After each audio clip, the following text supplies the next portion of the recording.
تنالوا البر حتى تنفقوا مما تحبون وما تنفقوا من شيء فإن الله به عليم. كل الطعام كان حلا لبني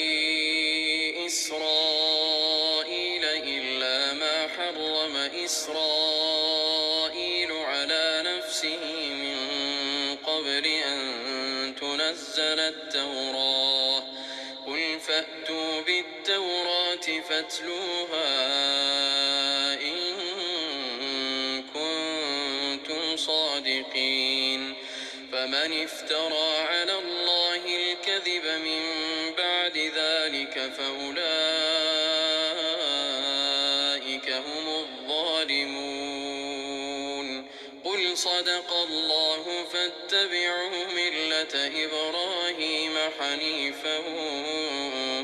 وما كان من المشركين. إن أول بيت وضع للناس للذي ببكة مباركا وهدى للعالمين. فيه آيات بينات مقام إبراهيم ومن دخله كان آمنا. ولله على الناس حج البيت من استطاع إليه سبيلا ومن كفر فإن الله غني عن العالمين. قل يا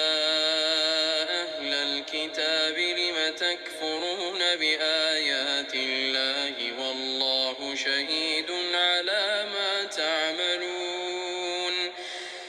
قل يا أهل الكتاب لم تصدون عن سبيل الله من آمن تبغونها عوجا وأنتم شهداء وما الله بغافل عما تعملون. يا أيها الذين آمنوا إن تطيعوا فريقا من الذين أوتوا الكتاب يردوكم بعد إيمانكم كافرين. وكيف تكفرون وأنتم تتلى عليكم آيات الله وفيكم رسوله ومن يعتصم بالله فقد هدي إلى صراط مستقيم. يا أيها الذين آمنوا اتقوا الله حق تقاته ولا تموتن إلا وأنتم مسلمون. واعتصموا بحبل الله جميعا ولا تفرقوا. واذكروا نعمة الله عليكم إذ كنتم أعداء فألف بين قلوبكم فأصبحتم بنعمته إخوانا وكنتم على شفا حفرة من النار فأنقذكم منها. كذلك يبين الله لكم آياته لعلكم تهتدون. ولتكن منكم أمة يدعون إلى الخير ويأمرون بالمعروف وينهون عن المنكر وأولئك هم المفلحون. ولا تكونوا كالذين تفرقوا واختلفوا من بعد ما جاءهم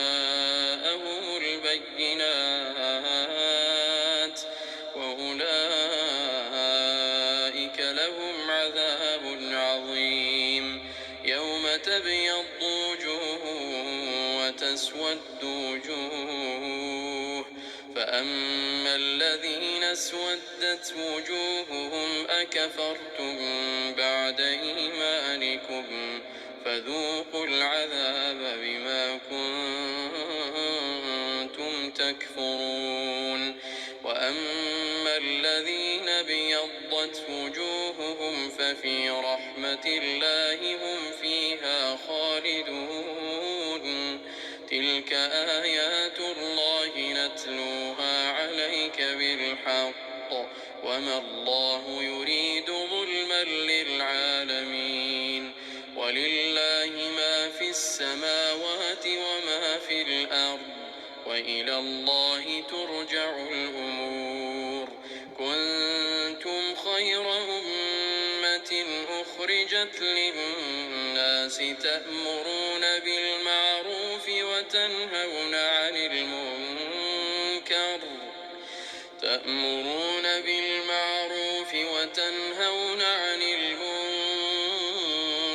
وتؤمنون بالله. ولو آمن أهل الكتاب لكان خيرا لهم، منهم المؤمنون وأكثرهم الفاسقون. لن يضروكم إلا أذى، وإن يقاتلوكم يولوكم الأدبار ثم لا ينصرون. ضربت عليهم الذلة أينما ثقفوا إلا بحبل من الله وحبل من الناس، وباءوا بغضب من الله وضربت عليهم المسكنة. ذلك بأنهم كانوا يكفرون بآيات الله ويقتلون الأنبياء بغير حق. ذلك بما عصوا وكانوا يعتدون. ليسوا سواء من أهل الكتاب أمة قائمة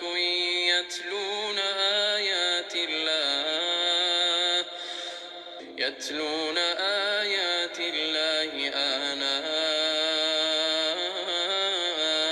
الليل وهم يسجدون. يؤمنون بالله واليوم الآخر ويأمرون بالمعروف وينهون عن المنكر ويسارعون في الخيرات وأولئك من الصالحين. وما يفعلوا من خير فلن يكفروه، والله عليم بالمتقين. إن الذين كفروا لن تغني عنهم أموالهم ولا أولادهم من الله شيئا، وأولئك أصحاب النار هم فيها خالدون. مثل ما ينفقون في هذه الحياة الدنيا كمثل ريح فيها صر أصابت حرث قوم ظلموا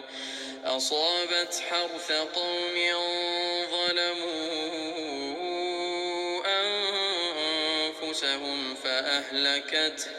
وما ظلمهم الله ولكن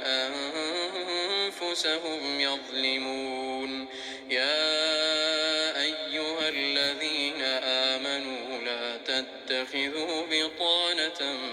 من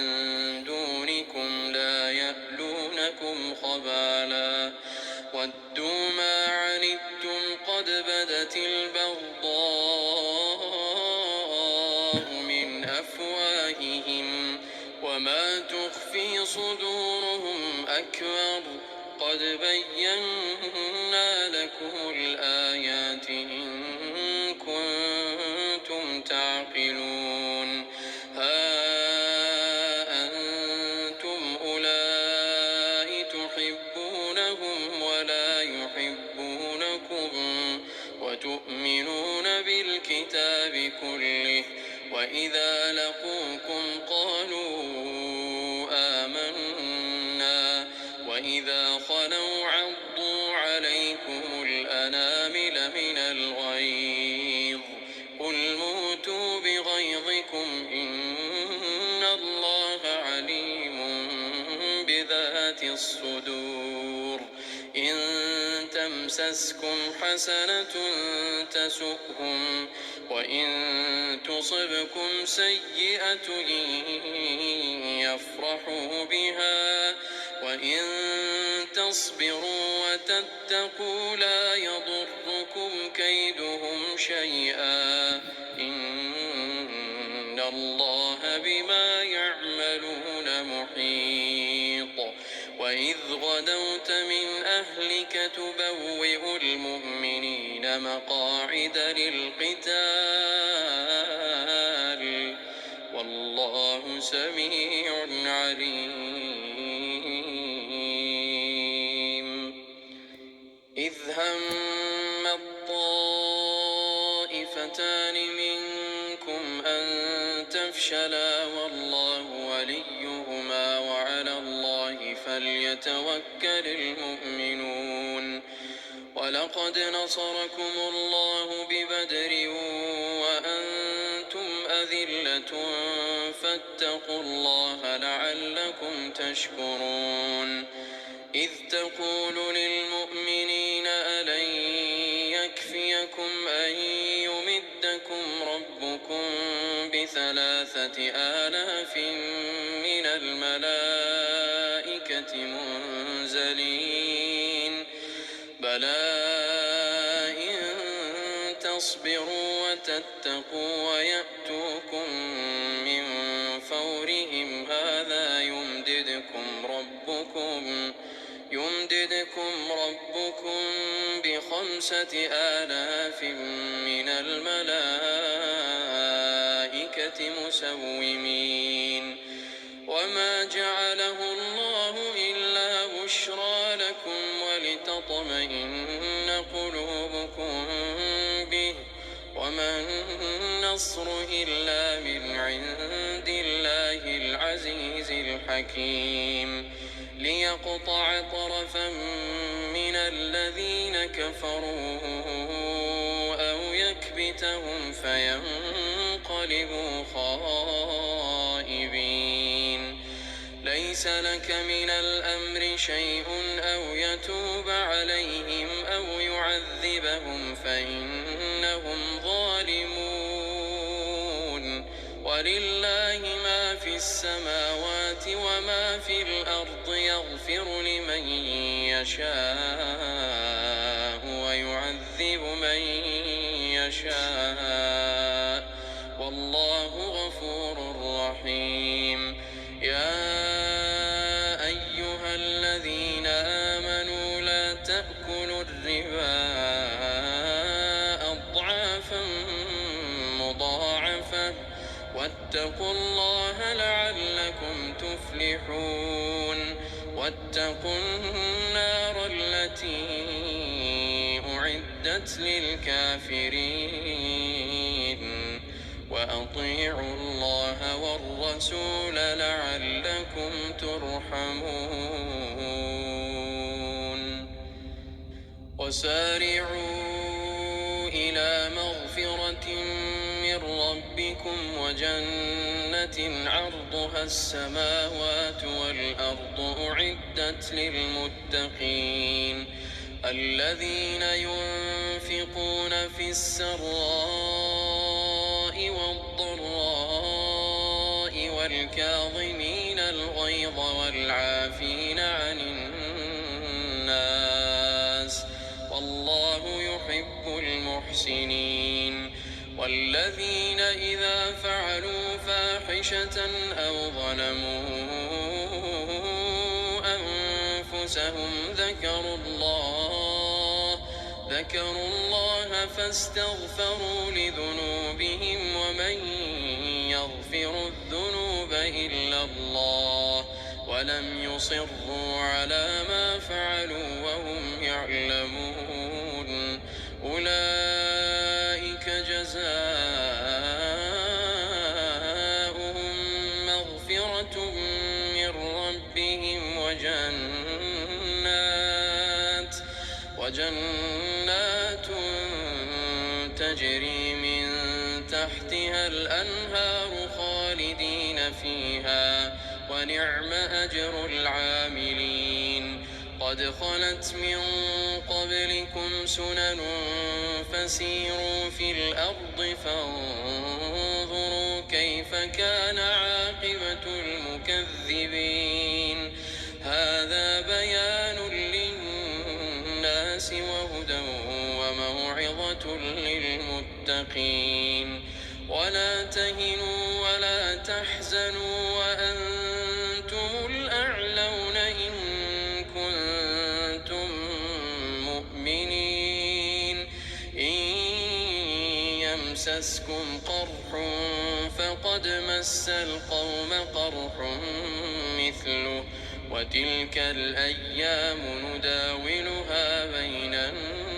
الناس وليعلم الله الذين آمنوا ويتخذ منكم شهداء والله لا يحب الظالمين وليمحص الله الذين آمنوا ويمحق الكافرين أم حسبتم أن تدخلوا الجنة ولما يعلم الله الذين جاهدوا منكم ويعلم الصابرين ولقد كنتم تمنون الموت من قبل أن تلقوه فقد رأيتموه وأنتم تنظرون وما محمد إلا رسول قد خلت من قبله الرسل أفإن مات أو قتلا انقلبتم على أعقابكم ومن ينقلب على عقبيه فلن يضر الله شيئا وسيجزي الله الشاكرين وما كان لنفس أن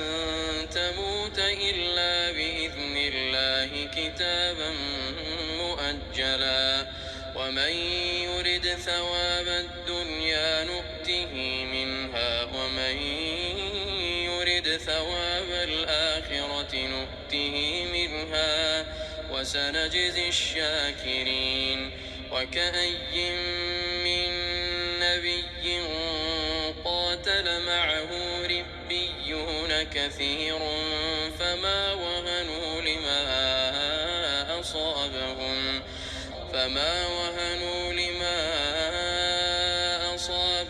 في سبيل الله وما ضعفوا وما استكانوا والله يحب الصابرين وما كان قولهم إلا أن قالوا ربنا اغفر لنا ذنوبنا وإسرافنا في أمرنا وثبت أقدامنا وانصرنا على القوم الكافرين فآتاهم الله ثواب الدنيا وحسن ثواب الآخرة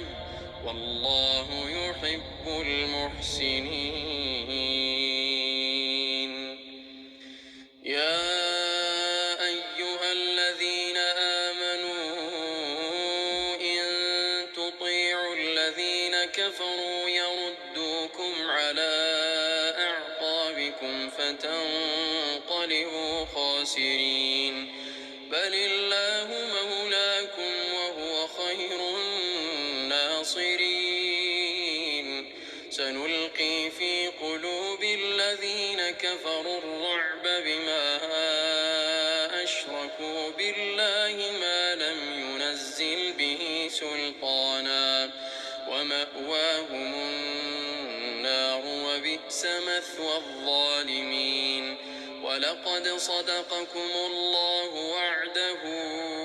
إذ تحسونهم بإذنه حتى إذا فشلتم وتنازعتم في الأمر وعصيتم من بعد ما أراكم ما تحبون منكم من يريد الدنيا ومنكم من يريد الآخرة ثم صرفكم عنهم ليبتليكم ولقد عفا عنكم والله ذو فضل على المؤمنين. إذ تصعدون ولا تلوون على أحد والرسول يدعوكم في أخراكم فأثابكم غما بغم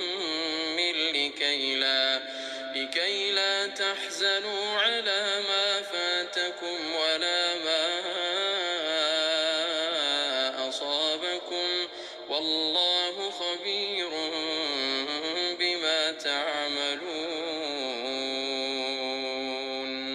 ثم أنزل عليكم من بعد الغم أمنة نعاسا يغشى طائفة منكم وطائفة قد أهمتهم أنفسهم يظنون بالله غير الحق ظن الجاهلية يقولون هل لنا من الأمر من شيء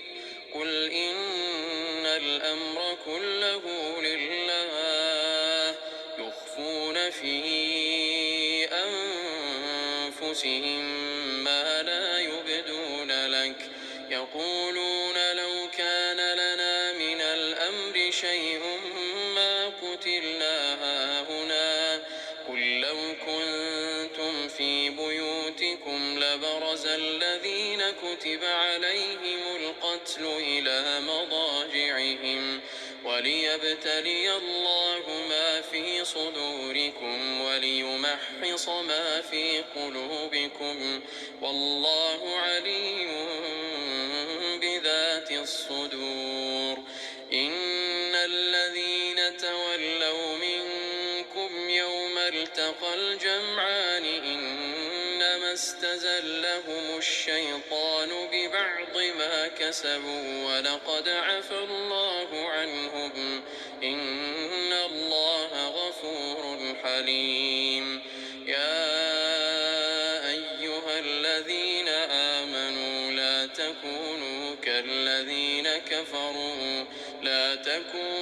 كالذين كفروا وقالوا لإخوانهم إذا ضربوا في الأرض أو كانوا غزا لو كانوا عندنا ما ماتوا وما قتلوا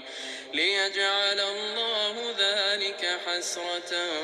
في قلوبهم والله يحيي ويميت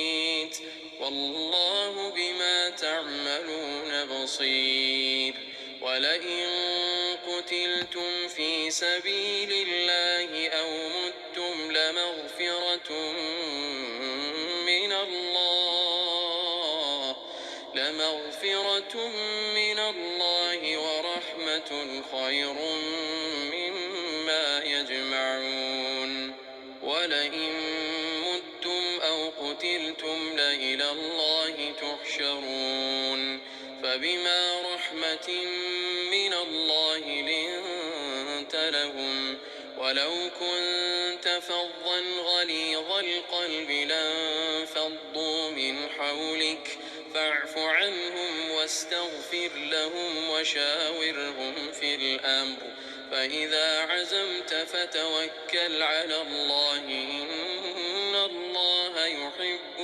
المتوكلين إن ينصركم الله فلا غالب لكم وإن يخذلكم فمن ذا الذي ينصركم من بعده وعلى الله فليتوكل المؤمنون وما كان لنبي أن يغل ومن يغل يأت بما غل يوم القيامة ثم توفى كل نفس ما كسبت وهم لا يظلمون أفمن اتبع رضوان الله كمن باء بسخط من الله ومأواه جهنم وبئس المصير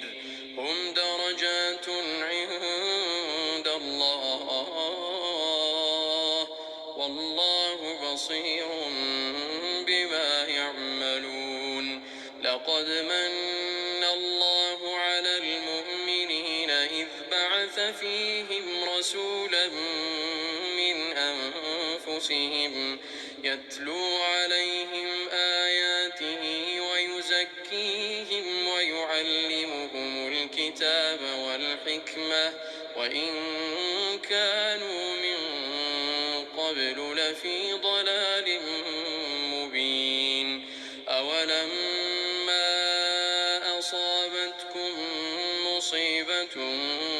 قد أصبتم مثليها قلتم أنى هذا قل هو من عند أنفسكم إن الله على كل شيء قدير وما أصابكم يوم التقى الجمعان فبإذن الله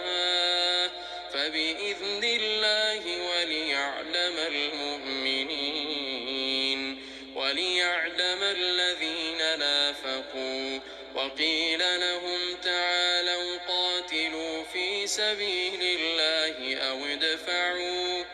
قالوا لو نعلم قتالا لاتبعناكم هم للكفر يومئذ أقرب منهم للإيمان يقولون بأفواههم ما ليس في قلوبهم والله أعلم بما يكتمون الذين قالوا لإخوانهم وقعدوا لو أطاعونا ما قتلوا قل فادرءوا عن أنفسكم الموت إن كنتم صادقين ولا تحسبن الذين قتلوا في سبيل الله أمواتا بل أحياء عند ربهم يرزقون فرحين بما آتاهم الله من فضله ويستبشرون بالذين لم يلحقوا بهم من خلفهم ألا خوف عليهم ولا هم يحزنون يستبشرون بنعمة من الله وفضل وأن الله لا يضيع أجر المؤمنين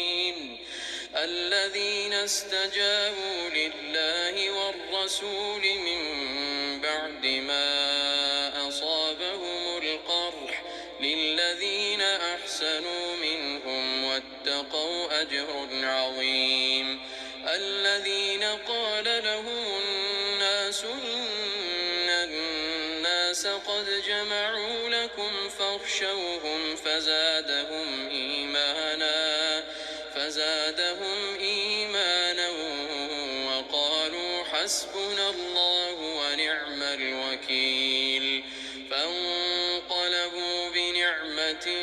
من الله وفضل لم يمسسهم سوء واتبعوا رضوان الله والله ذو فضل عظيم إنما ذلكم الشيطان يخوف أولياءه فلا تخافوهم وخافون إن كنتم مؤمنين ولا يحزنك الذين يسارعون في الكفر إنهم لن يضروا الله شيئا يريد الله ألا يجعل لهم حظا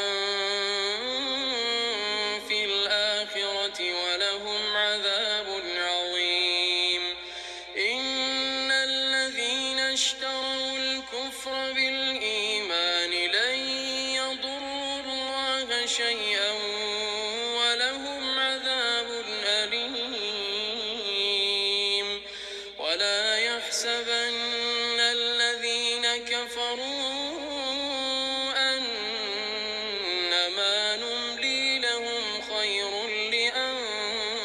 لأنفسهم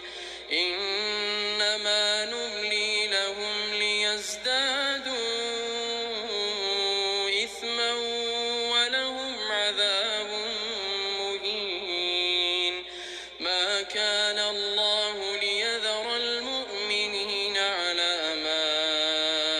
أنتم عليه حتى يميز الخبيث من الطيب وما كان الله ليطلعكم على الغيب ولكن الله يجتبي من رسله من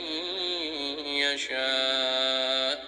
فآمنوا بالله ورسله وإن تؤمنوا وتتقوا فلكم أجر عظيم ولا يحسبن الذين يبخلون بما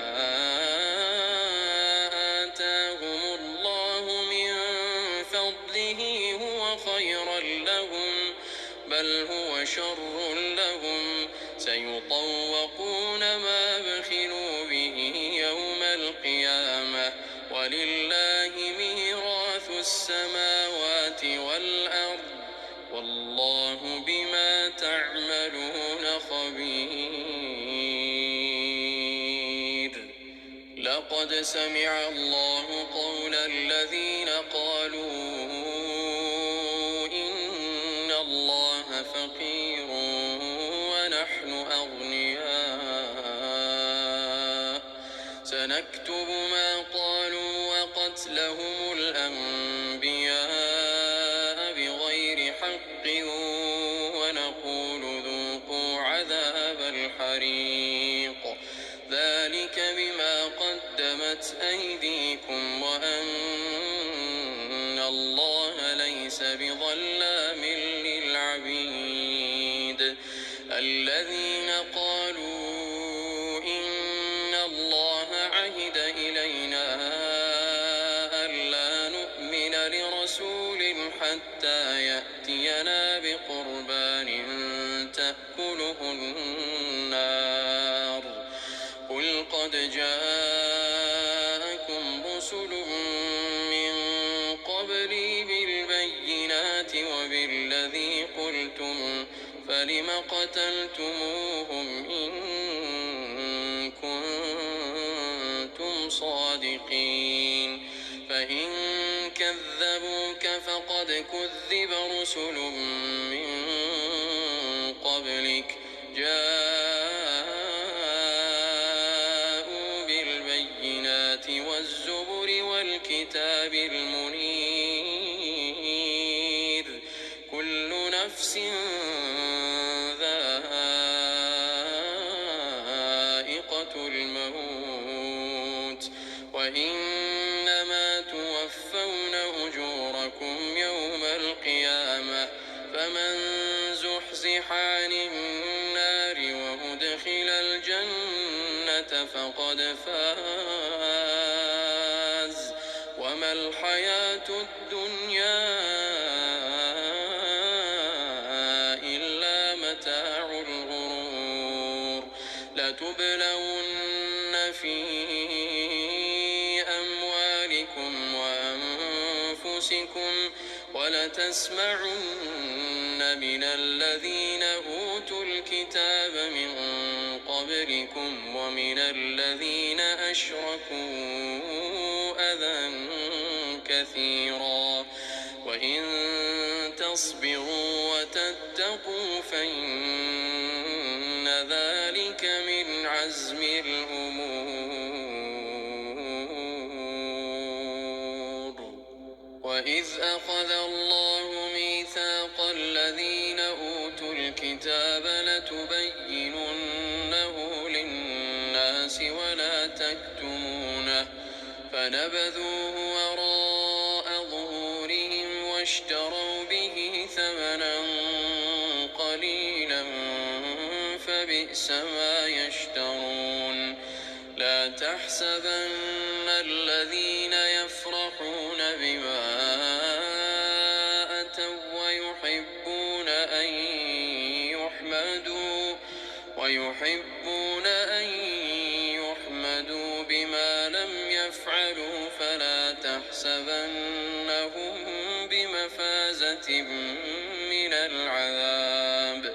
ولهم عذاب أليم. ولله ملك السماوات والأرض والله على كل شيء قدير. إن في خلق السماوات والأرض واختلاف الليل والنهار لآيات لأولي الألباب الذين يذكرون الله قياما وقعودا وعلى جنوبهم ويتفكرون في خلق السماوات والأرض ربنا ما خلقت هذا باطلا سبحانك فقنا عذاب النار. ربنا إنك من تدخل النار فقد أخزيته وما للظالمين من أنصار. ربنا إننا سمعنا مناديا ينادي للإيمان أن آمنوا بربكم فآمنا. ربنا فاغفر لنا ذنوبنا وكفر عنا سيئاتنا وتوفنا مع الأبرار. ربنا وآتنا ما وعدتنا على رسلك ولا تخزنا يوم القيامة إنك لا تخلف الميعاد. فاستجاب لهم ربهم أني لا أضيع عمل عامل منكم من ذكر أو أنثى بعضكم من بعض فالذين هاجروا وأخرجوا من ديارهم وأوذوا في سبيلي وقاتلوا لأكفرن عنهم سيئاتهم ولأدخلنهم جنات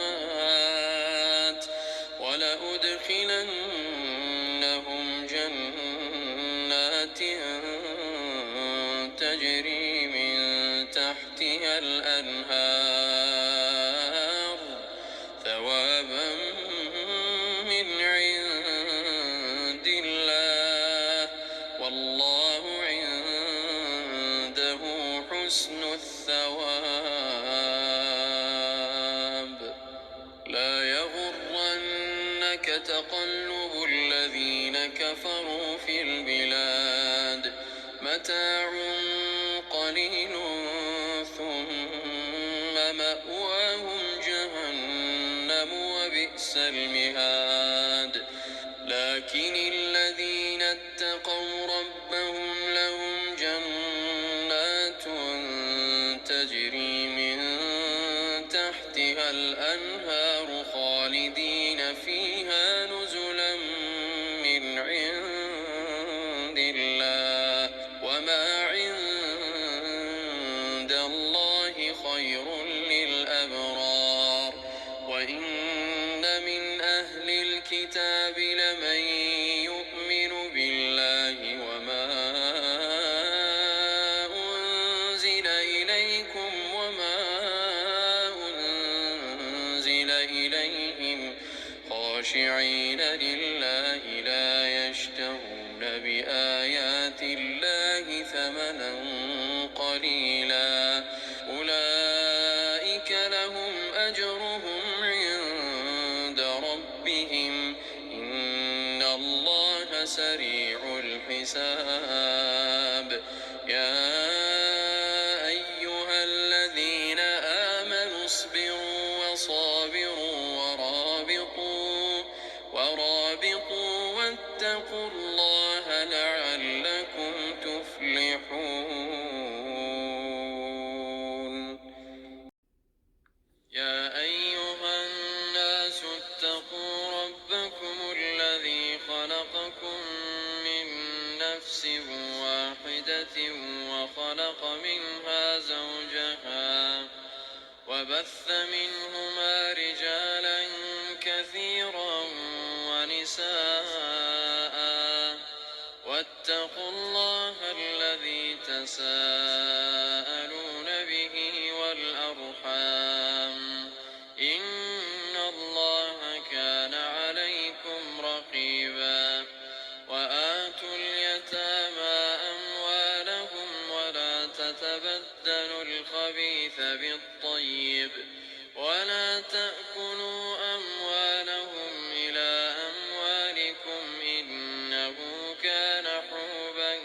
كبيرا وإن خفتم ألا تقسطوا في اليتامى فانكحوا ما طاب لكم من النساء مثنى وثلاث ورباع فإن خفتم ألا تعدلوا فواحدة أو ما ملكت أيمانكم ذلك أدنى ألا تعولوا وآتوا النساء صدقاتهن نحلة فإن طبن لكم عن شيء منه نفسا فكلوه هنيئا مريئا ولا تؤتوا السفهاء أموالكم التي جعل الله لكم قياما وارزقوهم فيها واكسوهم وقولوا لهم قولا معروفا وابتلوا اليتامى حتى إذا بلغوا النكاح فإن آنستم منهم رشدا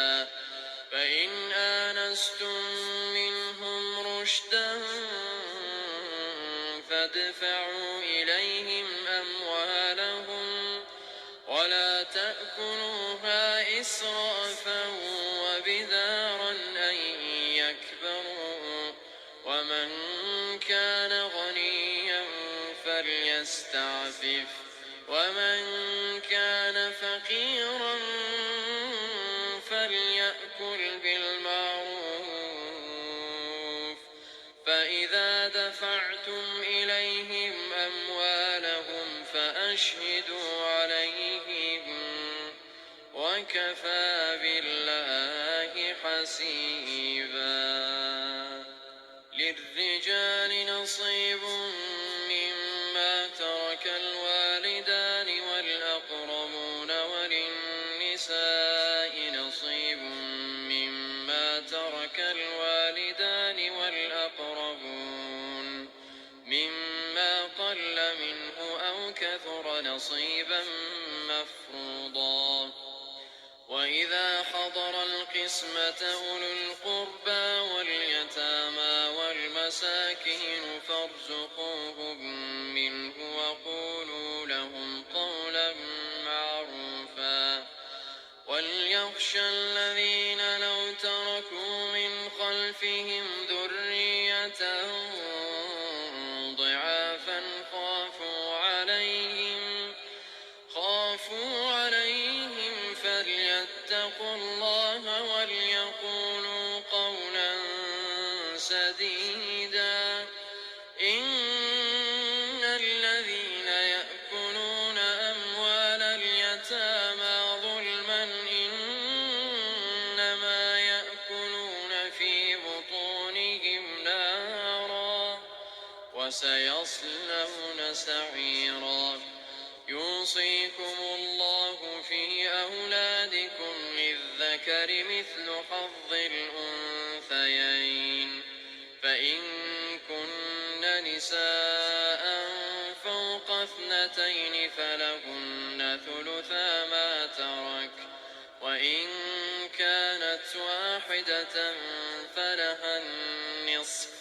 ولأبويه لكل واحد منهما السدس مما ترك إن كان له ولد فإن لم يكن له ولد وورثه أبواه فلأمه الثلث فإن كان له إخوة فلأمه السدس من بعد وصية يوصي بها أو دين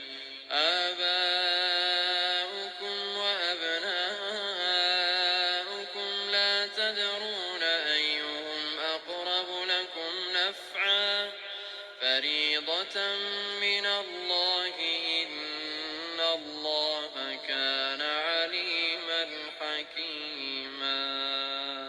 ولكم نصف ما ترك أزواجكم إن لم يكن لهن ولد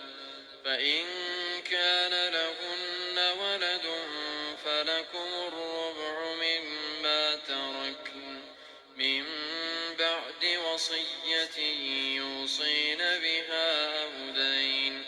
ولهن الربع مما تركتم إن لم يكن لكم ولد فإن كان لكم ولد فلهن الثمن مما تركتم من بعد وصية توصون بها أو دين وإن كان رجل يورث كلالة أو امرأة وله أخ أو أخت فلكل واحد منهما السدس فإن كانوا أكثر من ذلك فهم شركاء في الثلث من بعد وصية يوصى بها أو دين غير مضار وصية من الله والله عليم حليم تلك حدود الله ومن يطع الله ورسوله يدخله جنات تجري من تحتها الأنهار خالدين فيها وذلك الفوز العظيم ومن يعص الله ورسوله ويتعد حدوده يدخله نارا خالدا فيها وله عذاب مهين واللاتي يأتين الفاحشة من نسائكم فاستشهدوا عليهن أربعة منكم فإن شهدوا فأمسكوهن في البيوت حتى يتوفاهن الموت يجعل الله لهن سبيلا. واللذان يأتيانها منكم فآذوهما، فإن تابا وأصلحا فأعرضوا عنهما، إن الله كان توابا رحيما. إنما التوبة على الله للذين يعملون السوء بجهالة ثم يتوبون من قريب فأولئك يتوب الله عليهم، وكان الله عليما حكيما. وليست التوبة للذين يعملون السيئات حتى إذا حضر أحدهم الموت قال إني تبت الآن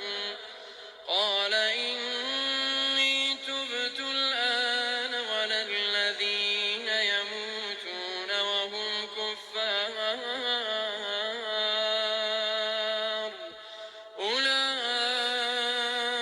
أولئك أعتدنا لهم عذابا أليما. يا أيها الذين آمنوا لا يحل لكم أن ترثوا النساء كرها ولا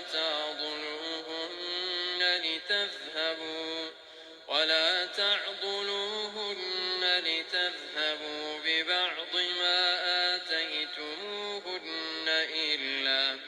إلا أن يأتين بفاحشة مبينة وعاشروهن بالمعروف، فإن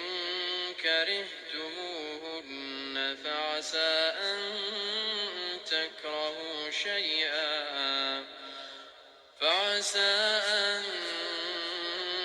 تكرهوا شيئا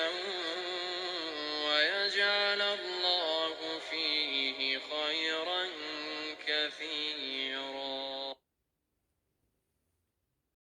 وإن أردتم استبدال زوج مكان زوج وآتيتم إحداهن قنطارا فلا تأخذوا منه شيئا أتأخذونه بهتانا وإثما مبينا. وكيف تأخذونه وقد أفضى بعضكم إلى بعض وأخذن منكم ميثاقا غليظا. ولا تنكحوا ما نكح آباؤكم من النساء إلا ما قد سلف إنه كان فاحشة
حلال